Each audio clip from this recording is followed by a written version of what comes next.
Hello hi friends, welcome back to my channel Padma vlogs Telugu channel అండి. ఈరోజు అయితే పచ్చికారం వంకాయ మసాలా చేశానండి. చాలా బాగుంటుంది, చాలా టేస్టీగా కూడా ఉంటుంది. నేను తినే మీకు ఈ వీడియో పెడుతున్నానండి. చాలా బాగుంటుంది. ఒకసారి అయితే ఇలా ట్రై చేయండి. దీనికి కావాల్సిన పదార్థాలు అయితే మనం ముందుగా తీసేసుకోవాలండి.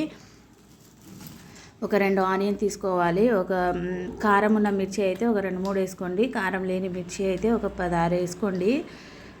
వేసుకున్న తర్వాత వెల్లుల్లి, అల్లం పేస్ట్, కొంచెం సాల్ట్ వేసి ఇంకా కొత్తిమీర, పుదీనా ఉంటే కూడా వేసేసుకోవచ్చండి. ఇలా వేసుకున్న తర్వాత మెత్తగా మిక్సీ పట్టుకోవాలండి. మిక్సీ పట్టుకున్న తర్వాత మనం ఒక గిన్నెలో తీసేసుకొని ముందుగానే కట్ చేసుకున్న వంకాయ ముక్కల్ని సన్నగా ముక్కలు కట్ చేసుకొని కొంచెం నీళ్ళలో ఉప్పేసి నానితే కొంచెం చేదు అనేది ఉండదండి.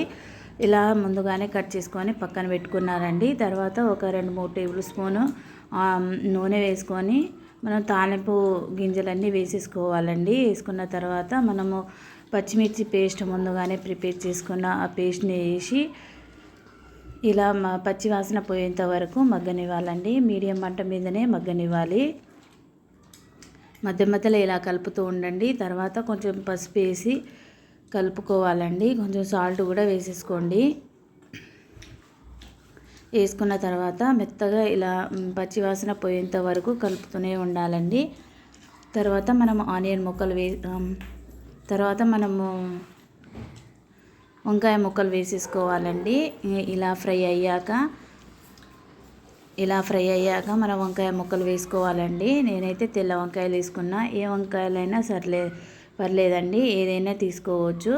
ఇలా సన్నగా ముక్కలుగా కట్ చేసుకొని ఇలా వేసేసుకొని కలుపుకోవాలండి. ఒక 5 మినిట్స్ వరకు ఇలా కలుపుతూ ఉంటే తర్వాత ఇలా కలుపుతూ ఉండాలండి.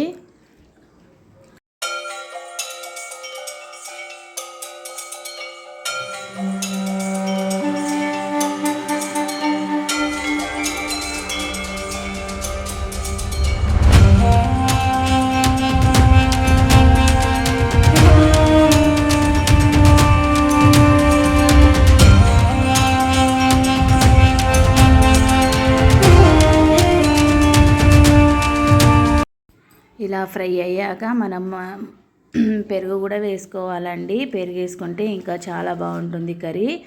నేనైతే మెత్తగా కలుపుకొని పెరుగు వేసుకున్నానండి. తర్వాత ధనియాల పొడి, కావాలంటే కొంచెం కారం కూడా వేసుకోవచ్చండి. నేను వేయలేదు కారం ఉందని. ఇలా కలుపుకున్న తర్వాత ఒక గ్లాసు వాటర్ పోసుకొని మనము ఇలా ఉడకనివ్వాలండి. లాస్ట్కి కొంచెం కొత్తిమీర పుదీనా వేసి కొంచెం కసూరి మేతి వేసి ఒక 2 మినిట్స్ ఉడకనిచ్చి స్టవ్ బంద్ చేయాలండి. చాలా బాగుంటుంది, టేస్టీగా వంకాయ కర్రీ అండి. చాలా సూపర్గా ఉంటుంది. ఒకసారి ఇలా ట్రై చేయండి. నచ్చితే లైక్, షేర్, సబ్స్క్రైబ్ చేయడం మాత్రం మర్చిపోవద్దు. మరిన్ని వీడియోతో మీ ముందుకు వస్తూనే ఉంటానండి.